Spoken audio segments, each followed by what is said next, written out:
Is resumed. Majority Floor Leader. Yes, Mr. President, I move that we suspend consideration of Senate Bill number 2790 without prejudice to reappoint. Mr. President, Sorry, I withdraw my motion, Mr. President. Senator Cayetano is seeking the floor. yes, Mr. President, I reiterate my previous motion that we close the period of interpellation without prejudice to further questions being asked during the period of amendment. And I'm also prepared to proceed with the committee amendments. Duly noted. Majority Leader. Yes, Mr. President, it's been moved by Senator Cayetano. So I move that we suspend consideration of the Senate Bill number 2790 without prejudice. Session is suspended.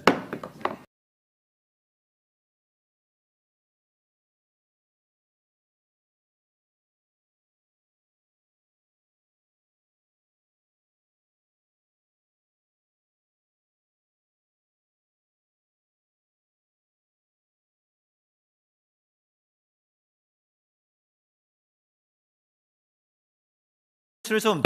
Yes, Mr. President, I move to suspend consideration of Senate Bill number 2790 without prejudice to reopening the period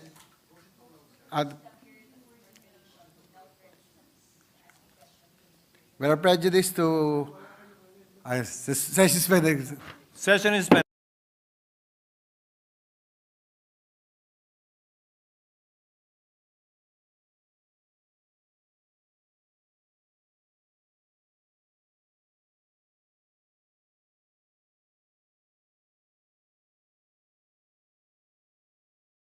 Session is resumed. Acting on the motion of Senator Cayetano to close the period of interpellation without prejudice in order for it to introduce individual amendments, given that this is a substitute bill. Is there any objection? Hearing none. The same is approved. Majority Leader. Yes, Mr. President, I move that we dispense with the reading of the journal of the 24th session, Wednesday, September 18, 2024, and consider the same as approved. Session is suspended.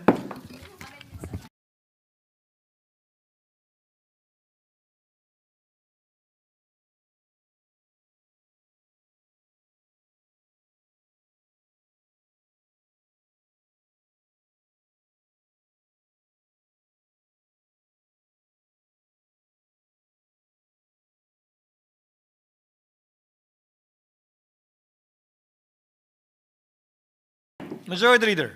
Yes, Mr. President, I move to open the period of amendments. Any objection? Hearing none, period of individual amendments is hereby declared open. Chair recognizes the honorable sponsor, Senator Pia Cayetano, to introduce her individual amendments. You may proceed, ma'am. I don't have to read this, guys. I don't have to read this. Yeah, okay. Mr. President, on page 1, after line 5, insert a new subsection A, which shall read as follows. A, develop natural gas as a reliable fuel for power plants capable of addressing the peaking, mid-merit, and baseload demand of the country to help achieve energy security while progressively transitioning to renewable energy sources. Semicolon, we submit. Any objection to the proposed amendment? Hearing none, amendment is approved. Thank you. We request that relettering follows. Any objection to the proposed amendment? Hearing none, renumbering, relettering of the subsequent sections is hereby approved. Low carbon, yung low carb. On page 1. Okay. I need a copy.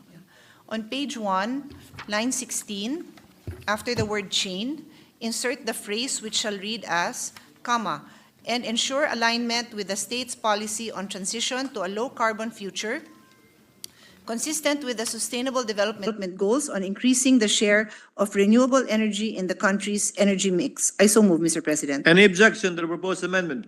Hearing none, same is approved. Just for the record, that is Senator Villanueva's amendment. Next item is on page 2, line 12. After the word security, add the phrase, without impairment of contracts. I so move, Mr. President. Any objection? There being none, same is approved. This is the Senate President's amendment. Next item, on page 3, line 29. insert a period and a new sentence after the word corporation, which shall read, as used herein, control, in quotes, shall mean the power to direct or cause the direction of management policies as an inherent part of decision-making power. So move, Mr. President. Just to clarify, delete the semicolon and replace it with a period. And the amendment read will be a new sentence. Would that be correct? No, insert a period, on page 3, line 29, insert a period and a new sentence after the word corporation. So Exactly. So the period semicolon first. will be deleted. Yes, yes. No, Kasi isisingit papasok po siya dun sa semicolon kasi kailangan pa rin ng semicolon. no, the semicolon will happen after the insertion, Mr. President. Just to clarify, thank you for the clarification. Any objection? There being none, same is approved. Thank you. That was a Senator Villanueva amendment. Next item is also a Senator Villanueva amendment on page 4, line 5. After the phrase shall be determined by the DOE, delete the phrase based on production levels of indigenous natural gas source and other relevant factors, and insert the phrase taking into account the production levels of indigenous natural gas sources, the capacity of existing and future PDNGI facilities, and other relevant factors to ensure a stable and reliable supply of natural gas. I so move, Mr. President. Any objection? There being none, amendment is approved. Thank you. That was a Senator Villanueva amendment. Next item is also a Senator Villanueva amendment. On page 5, line 13, delete the word condensers and replace with recondensers. On Any- this, I'll continue, Mr. President, because it's on the same page. Same page and same line number. After the word send out, insert the word systems. I so move, Mr. President. Any objection to the proposed amendment? There being none, amendment is approved. Thank you, Mr. President. Next item, on page 7, line 11, after the word PDNGI facilities, insert as defined in section 4AA of this act. I so move, Mr. President. Any objection to the proposed amendment? Hearing none, same is approved. The next item is a Senator Villanueva amendment as well. On page 8, line 23, after the word transparent, insert fair, comma, reasonable. I so move, Mr. President. Any objection? There being none, same is approved.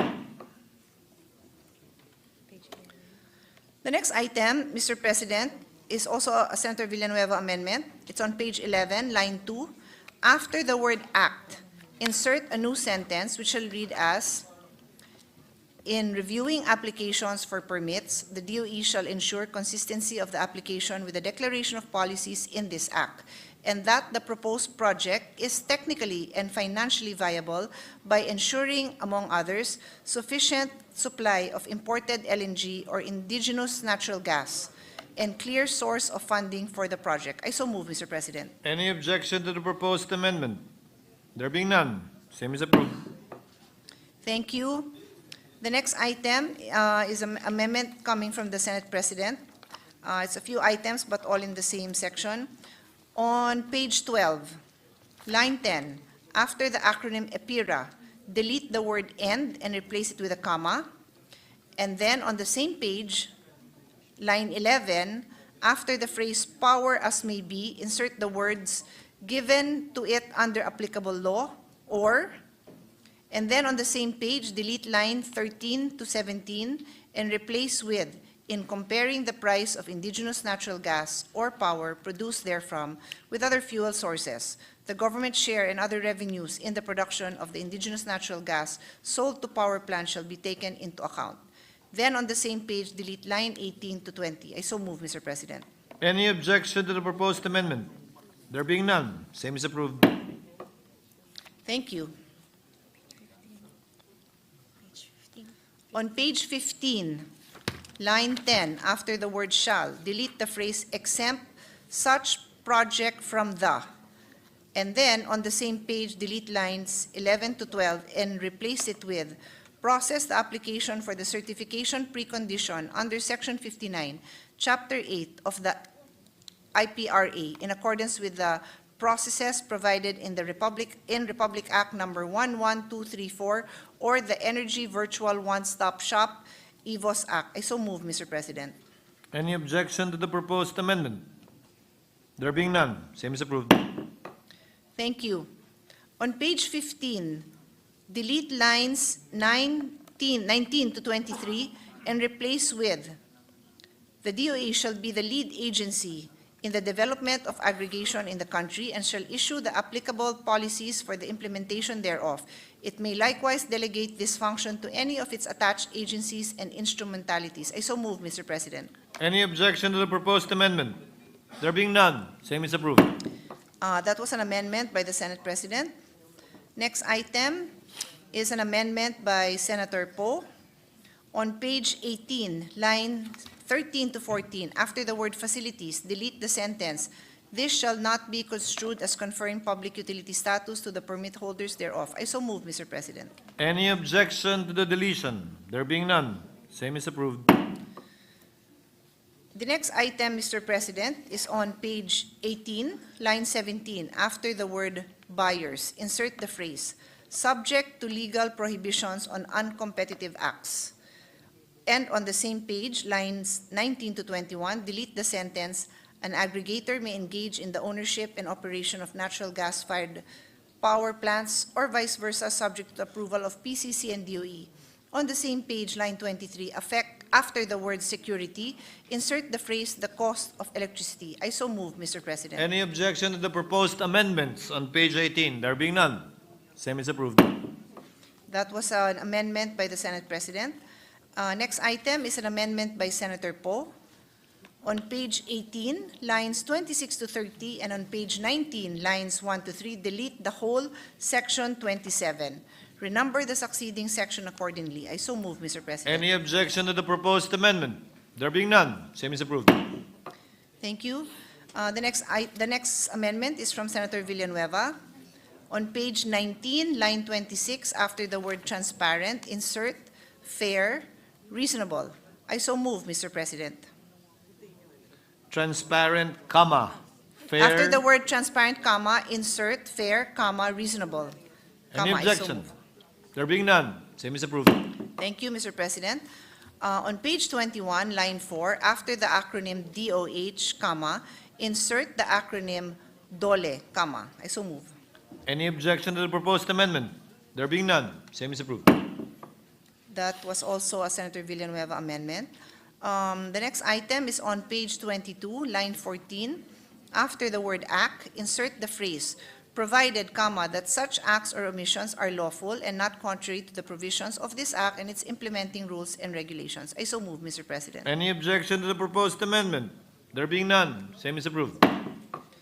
Thank you. The next item is a amendment of Senator Villanueva. On page 22, line 28, after the word act, insert the phrase, comma, as may be further amended. I so move, Mr. President. Any objection to the proposed amendment? There being none, same is approved. Thank you, Mr. President.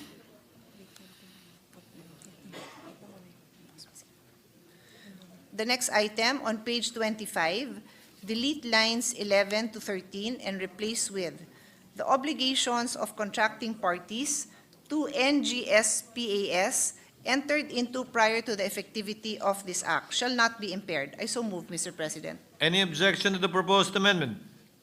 There being none, same is approved. That was an amendment of the Senate President. Next item is on page 26, after line 24, insert a new section which shall read as follows. Saving clause. The provision of Presidential Decree Number 87, otherwise known as the Oil Exploration and Development Act of 1972, shall remain applicable and shall not in any way be amended or repealed by the provisions of this act and its rules and regulations.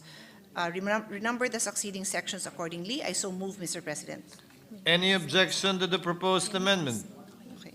Hearing none, same is approved. That's all, Mr. President. Thank you.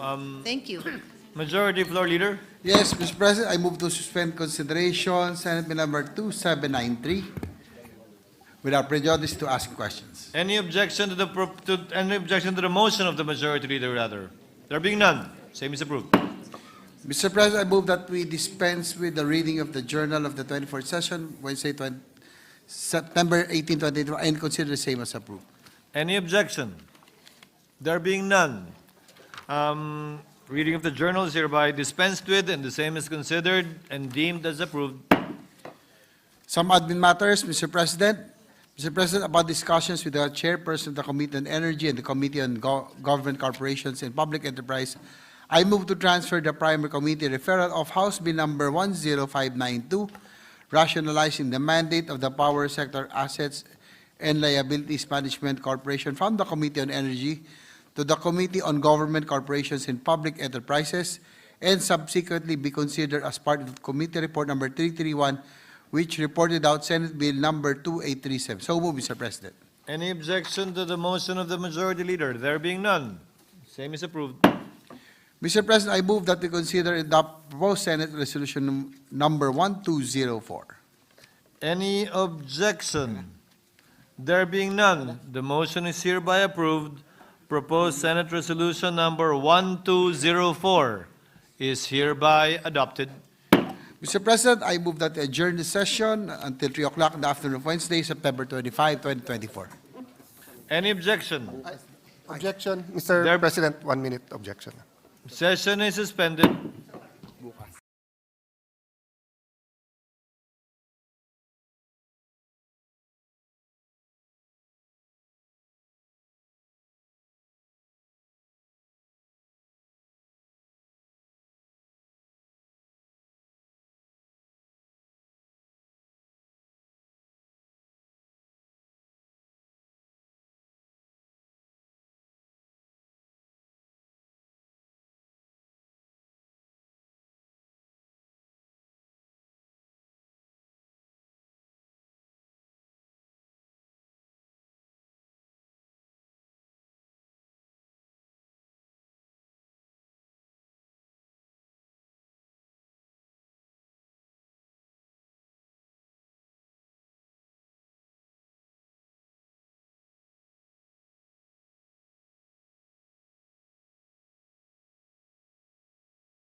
Majority Leader. Mr. President, I withdraw my previous motion. Any objection to the withdrawal? There being none, same is approved. Mr. President, I move that we consider Senate Concurrent Resolution Number 23 and recognize Senator Alan Cayetano.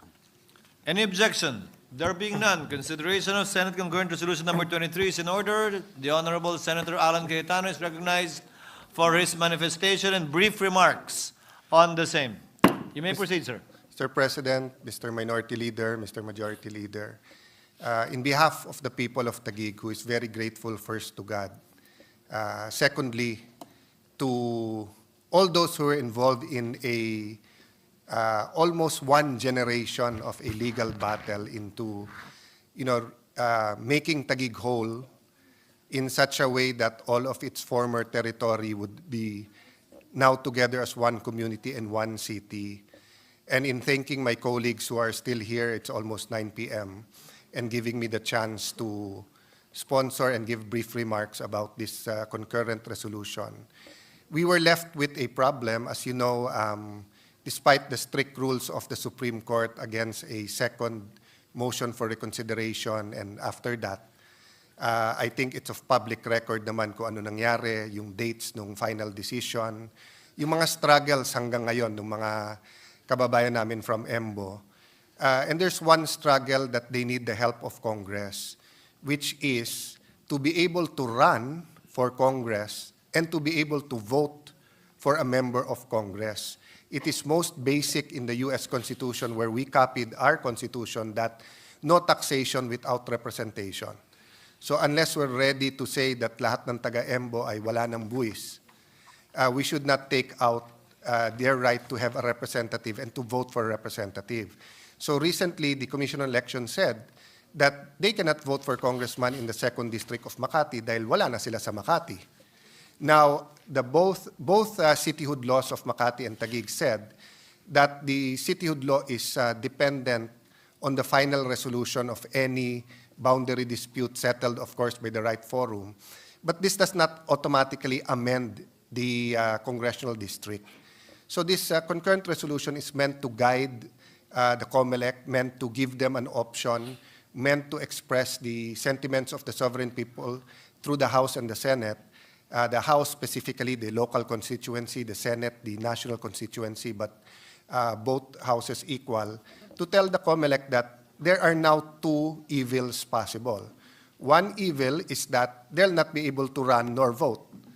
The other one is that the COMELEC has no basis of where they can vote and where the barangays, which district. So this concurrent resolution is an attempt. It's not a perfect attempt, but it's an attempt until the legislature in the future can pass a new law regarding the districts. So we seek with this concurrent resolution to make our will known to the Commission on Election. Thank you for this. Thank you for this opportunity, Mr. President.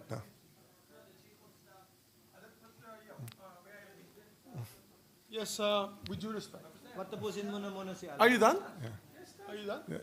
So Mr. President, Tawagan mo na, Meg. You know- I confirmed it with her. yeah, I'm just saying, Mr. President, that a little over 300,000 people and the number of voters is just on the resolution. We cannot do nothing. So I know some of our colleagues have, sa Tagalog, parang agam-agam. Even sa hearing ng City Council, I sat in, listened to our kababayans from Embos and other barangays. And, we're all searching for the perfect solution. And the reality is that in this Congress, nagkaroon ng moratorium on new districts. And nangyari din po na yung time element, kasi filing na ng candidacy ng first week of October. No? So this resolution, if this was the House, it's simply a local bill. So it has to do with Taguigueños. But in the Senate, of course, it is the wider issues, and the issue here is very basic. It's representation. It is suffrage. No? So, Mr. President, I know there are a lot of questions. I tried to answer them myself did a lot of legal research. I am confident the House Legal Department, who's also doing their research, will find that everything is in order. But let me reiterate, no, any solution is better, as long as, of course, it's a good solution. No? Any good solution is better than doing nothing. And, with 1 day left till the session and then a few weeks till the voting, the people of the EMBOS will be very grateful that we gave them the choice, di ba? Sinong gustong tumakbo at sinong gustong nilang iboto. Sinong gusto tumakbo, sinong gusto iboto. Let me lang reiterate, Mr. President, wala nang problema po sa mayor, vice mayor, councilors because nag-statement na po ang Commission on Election that they can vote for the councilors and the vice mayor and the mayors. And in fact, adjustments have been made to make sure they have representation sa population nila. So it's really the congressional district ang problema. And you cannot have a caretaker for a district that doesn't exist. So meaning if today ang filing, may mag-file for District 2 ng Makati, may mag-file ng District 1 and 2 ang Taguig, in limbo or, it's like they will be outside the Philippines. No? So I hope our friends will take our word for it that we consulted the members who are not here in passing this resolution. Thank you, Mr. President.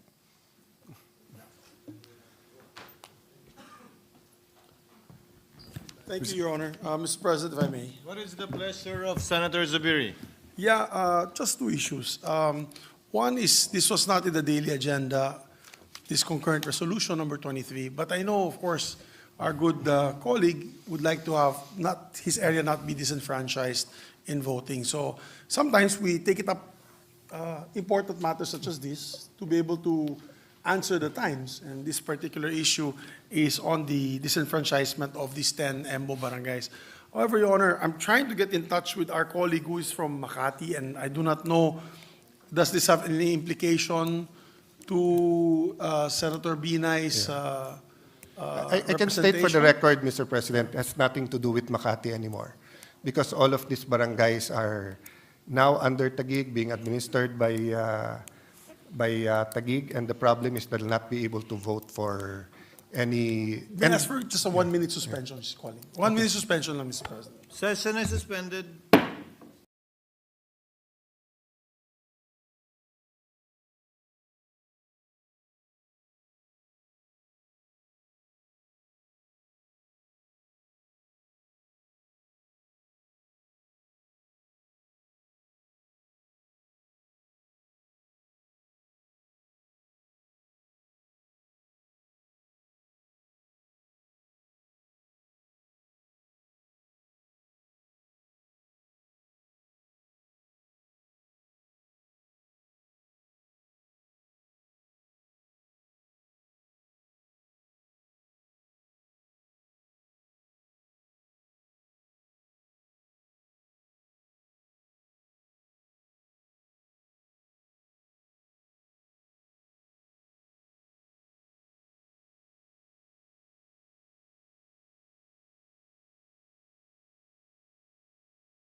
Mr. President, Senator Zubiri is seeking the floor.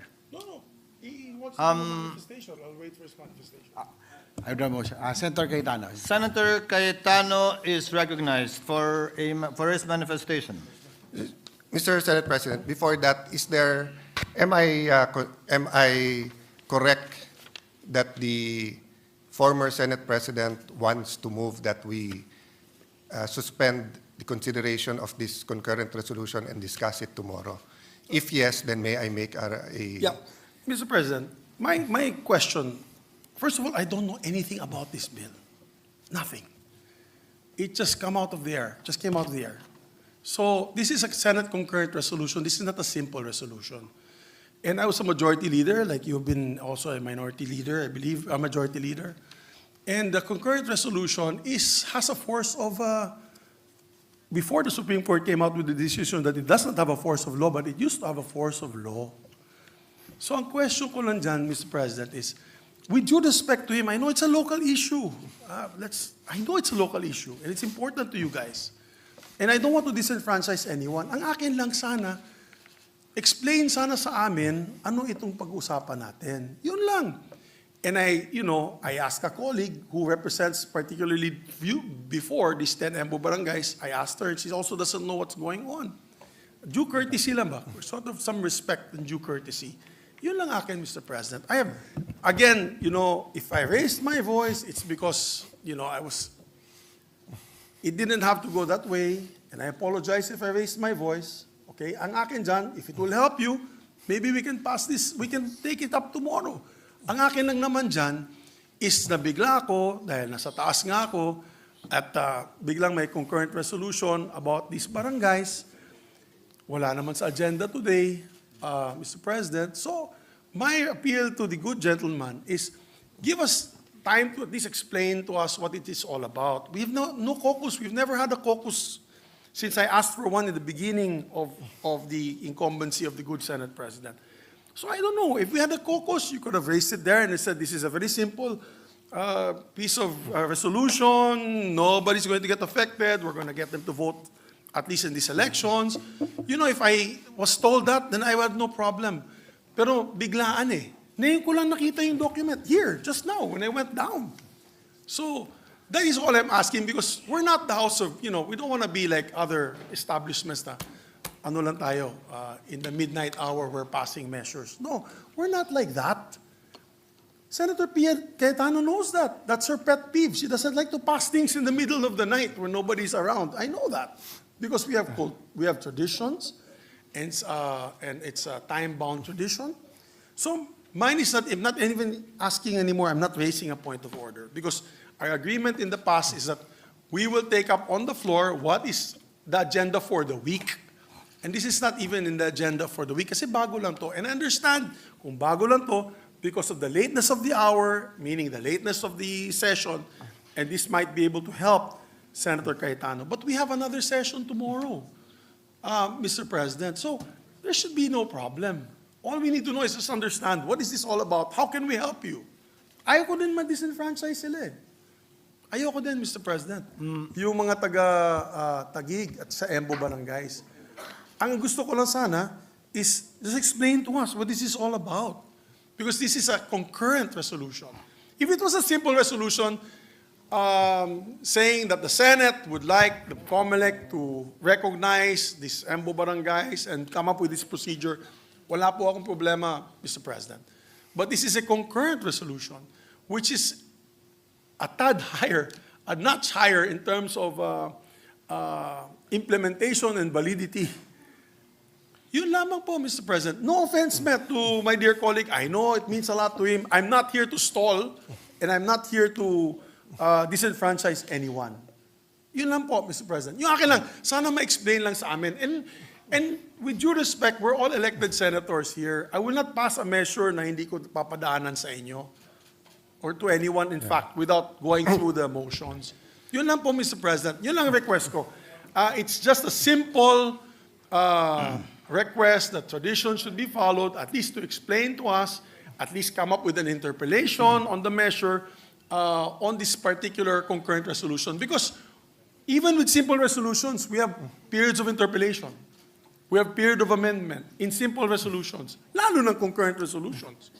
So yun lang po ang request ko, Mr. President. Thank you. Mr. President, let me just state Before the Honorable Cayetano responds with his manifestation, Chair would like to place on the record. Number one, as correctly pointed out by Senator Zubiri, this is a concurrent resolution, and by virtue of the Supreme Court decision, is no different from an ordinary resolution. Hence, it does not have to go through 3 separate readings on 3 separate days. Number two, we did give due courtesy to Senator Nancy, even if this involves barangays that are no longer part of Makati, but because the chair thought it used to belong to Makati, we cleared it with her. I don't know if the statement of the gentleman was stated on the record that we consulted their administrative staff. The answer is no. We consulted the chief of staff named Christine and her head of legis named Isa, who according to them consulted the good senator about it, and the response was, she can confirm or deny the same tomorrow, it has nothing to do with Makati because it has everything to do with Taguig. Hence, we proceeded and clarified it with the minority leader, with the indulgence of the minority leader, given the urgency of the matter as raised by Senator Cayetano. Just to place that on the record. Senator Cayetano. Yeah, is Mr. recognized. President, thank you for clarifying that because I just like to put on the record, this is my 3rd term as a senator. I've been a majority leader, minority leader. Never po ako nagpalusot ng kahit anong bill sa kahit anong oras. I know my responsibilities here. I know the rules. Lahat naman tayo hindi perfect. Siguro ilan lang sa kwarto na to and mostly they're from the staff ang memorize ang rules. No? Kaya nga makikita ng mga taong nanonood ngayon, lumalapit pa kami dyan sa harap or dito sa gilid sa staff kapag ka magtatanong sa rules because may precedents yan, rich na yung history. Now, we did not violate the rules because the joint resolution, the concurrent resolution was filed yesterday.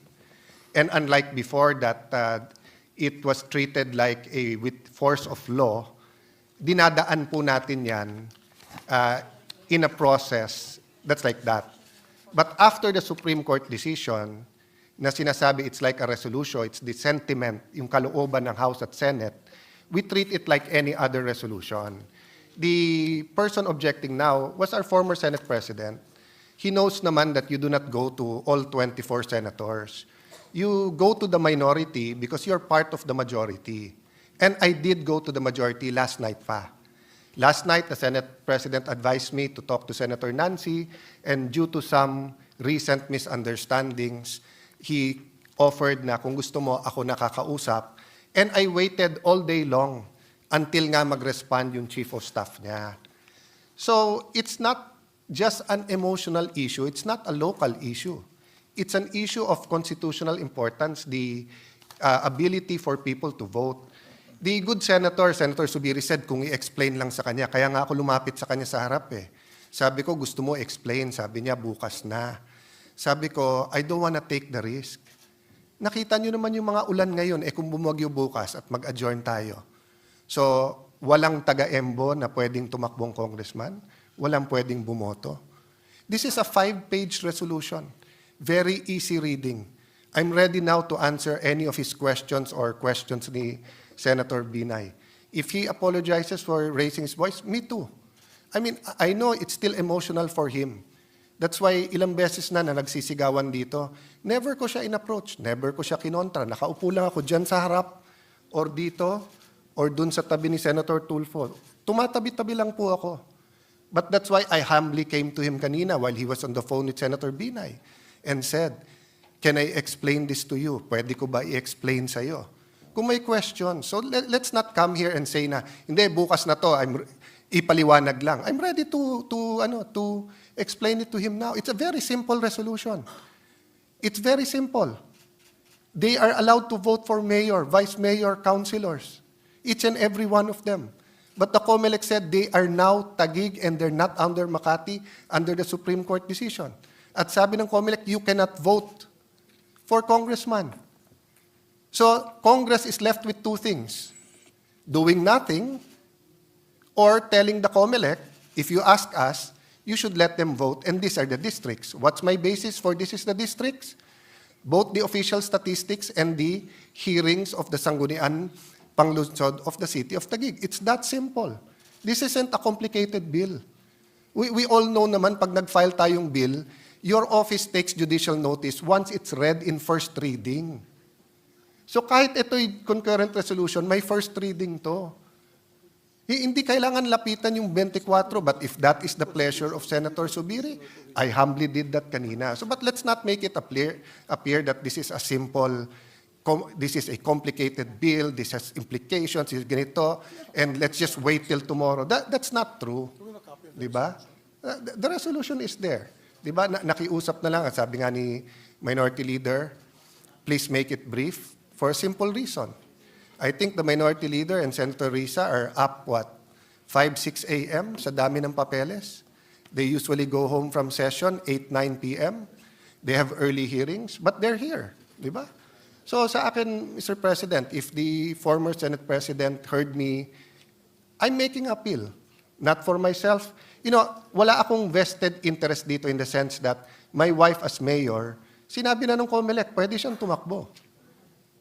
And pwede siyang iboto sa EMBO. So with or without this resolution, wala tong epekto sa aking wife, sa vice mayor, sa konsehal. Ang epekto nito, wala rin sa kandidato naming congressman.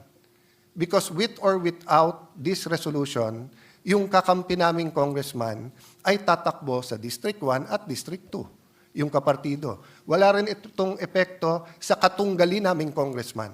Because with or without this resolution, tatakbo sila. Sino maapektuhan dito? Yung more than 200,000 na qualified sa EMBO na gustong tumakbong congressman at yung gustong bumoto ng congressman. And after June 30, saan sila lalapit for representation sa kanilang district? Right now, nahihilo na sila. If they go to the congressman of the 2nd District of Makati, possibly, I don't know his response, possibly, hindi na naman kayo sa Makati. If you go to the 1st or 2nd District of Taguig at hindi magkasundo yung congressman, mag-aagawan sila kasi pareho nilang hindi distrito. So this is a mere resolution saying the sentiment of Congress. If anyone here wants to say na, I disagree, okay lang. If anyone here wants to say na, hindi, dapat yung barangay na ganyan or wants to ask me a question, I'm ready as much as makakaya ko. Pero ang masasagot ko lang sa inyo, Mr. President, and this is for my, tinuturing ko rin kaibigan, kahit may heated, siguro naman, 1998 ko pa kasama si Senate President Zubiri. So siguro we're entitled one heated argument, which is tonight. No? Kasi 1998 ko pa naman siya. Madalas, magkaiba kami ng stand, pero hindi naman kami nagkakainitan. So if you're apologizing for raising, I also apologize for raising my voice, my friend. But you know, if this was Bukidnon, at hindi sila makakaboto, hindi sa i-give ko lang sa iyo eh. I'll stand there, I'll listen to you, I'll even help you kung hindi mo kasundo si Nancy. But yung nangyari tonight, I mean, ikaw na magsabi, di ba? I mean, you could have said 1 minute suspension, usap tayo. But yun nga, I mean, wala naman akong choice eh. If you guys want to wait for tomorrow, but if something happens tomorrow, di ba, what do I tell the people of Embo? Sorry, hindi kayo pwedeng tumakbong congressman kasi walang ginawa ang Senate. Di ba? Ang House are ongoing pa. Nandun si Mayor Cayetano together with the other officials of Taguig. Precisely nga, we don't want to wait till the last minute. I mean, I wouldn't risk anything that important to you, brother, to the last minute. So, kung merong kang pagtingin sa matagal natin pagsasama, let's debate on other critical areas that we really disagree. Eto naman, kahit tignan mo ng mabuti, there's nothing hidden there. There's no hidden agenda. Una-una kung hidden agenda, tinago namin. Please take a look at the resolution. There's nothing there which isn't quite clear, factual, you can get from any website, di ba?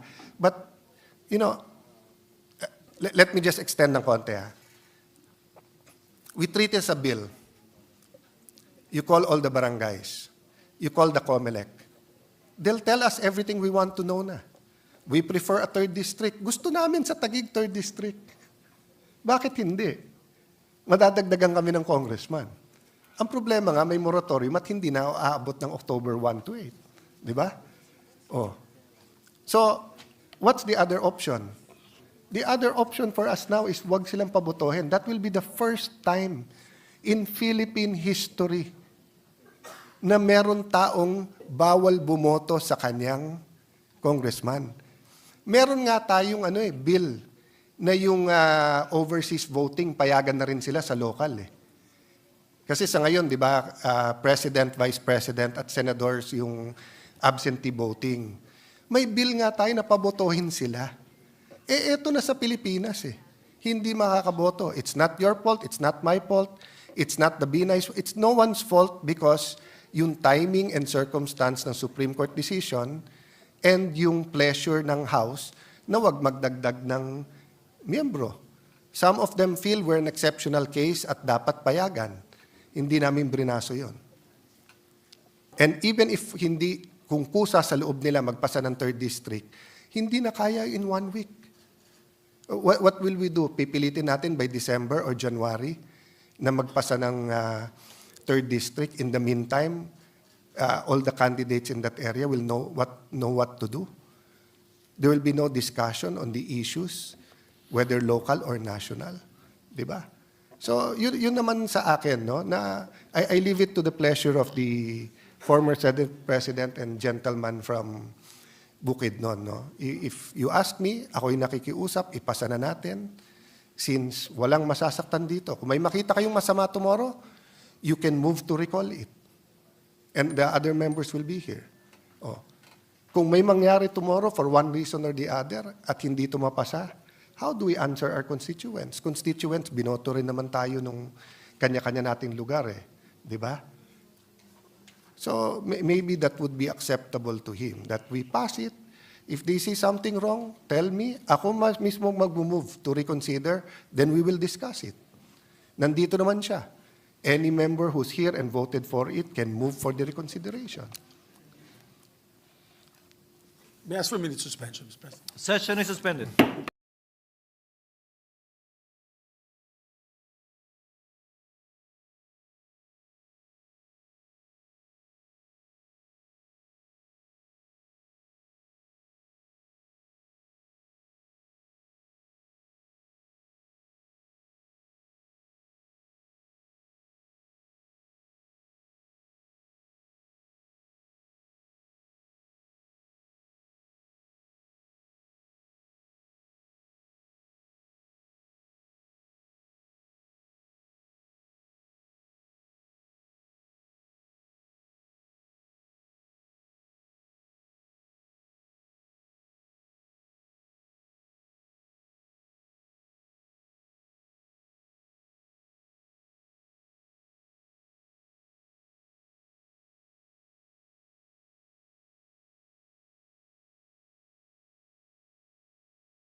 Session is resumed. Thank you very much, Mr. President. Mr. Senator Zubiri is recognized. Yeah, thank you, Mr. President. After deliberating with the good sponsor, no, I just wanted to find out, because initially I thought it was a creation of a new district, like an EMBO district, which is clearly we can't do. It has to be a creation by law. So these are the things that I wanted to learn more about before the actual filing. So at least now I was able to consult with the good gentleman from Taguig, and it's a clarification that we're not creating a new district. It's We are just trying to asking the COMELEC to try to absorb the other, these 10 areas in the other 2 districts. Is that correct, Your Honor?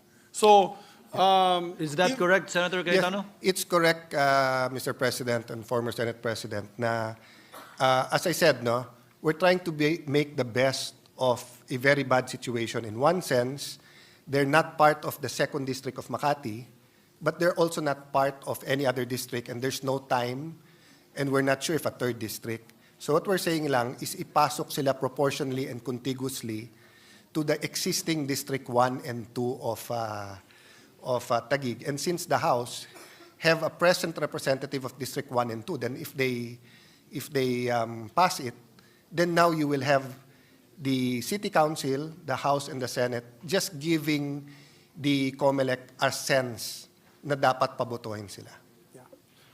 with that explanation, Your Honor, Mr. President, and knowing fully well that this is a resolution, it's like a sense, ika nga, ng Senado, a sense of Congress, because it's a concurrent resolution. Then I actually did not interpose any objections, Mr. President. I just wanted to, for the good gentleman to clarify with me what this concurrent resolution is all about. That's all, Mr. President. Sir And President- I interpose no objection. Sir President, just for the record, sa elevator lang nagyayabang ako sa staff ko, sabi ko, sa lahat ng Cayetano, ako pinakamalamig ulo kasi mainit na ulo ng ate ko kanina. And yung dalawa kong kapatid, madali ding uminit ulo. And then uminit ulo ko ngayon. So I apologize to everyone, including Senate President Zubiri. Technically, may excuse ako kasi I'm on steroids dahil hinihika ako ngayon. But it's still no excuse. So pasensya na kayo. Me also, I kung apologize for my nagkaano tayo. behavior, Mr. President. I mean, we've known each other since 1998. We And have together known with each the other good Senate since President. 1998. Yeah, so. And while we're in the spirit of asking for apologies, Chair would also like to apologize for the lateness of the hour. Yeah. So with no objections Yes. from Senator Zubiri, may I now recognize the Majority Leader. Majority Leader. Yes, Mr. President, no member wish to interpolate. Propose amendments to the measure. I move to adopt Senate Concurrent Resolution Number 23. Any objection? There being none, proposed concurrent Senate Resolution number 23 is hereby adopted. Thank you, Migs. Mr. President, I move that we adjourn session until 3 o'clock in the afternoon of Wednesday, September 25, 2024. Any objection? There being none, session is adjourned until 3 o'clock in the afternoon of Wednesday, September 25, 2024.